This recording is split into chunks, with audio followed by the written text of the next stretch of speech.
আপনাদের সাথে আজকে একটা ঘটনা শেয়ার করি, যেটা হচ্ছে ছোটবেলার ঘটনা। ছোটবেলায় যখন ফলের দোকানে যেতাম ফল-টল কেনার জন্য, মানে কারোর সাথেই তো যেতাম। তো তখন হচ্ছে এরকম জ্যামের বোতলগুলা সাজানো থাকতো।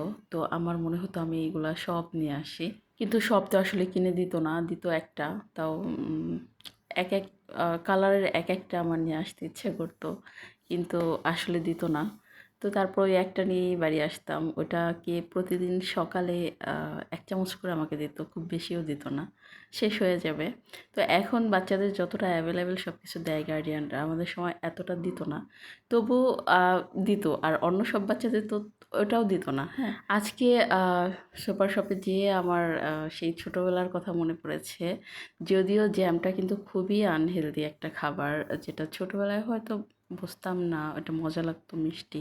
এটাতে প্রচুর পরিমাণ কালার থাকে, ফুড কালার এবং সুগার থাকে, যেটা আমাদের হেলথের জন্য অবভিয়াসলি অনেক হার্মফুল। কিন্তু কথা সেটা না, কথা হচ্ছে আমি এটাকে কিনেই নিয়ে এসেছি সেই ছোটবেলার স্মৃতিচারণ করতে যেয়ে।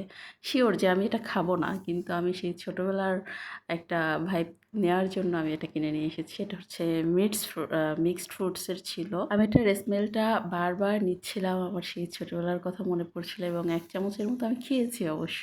তো আসলেই ছোটবেলার ব্যাপারগুলো একটু নস্টালজিক।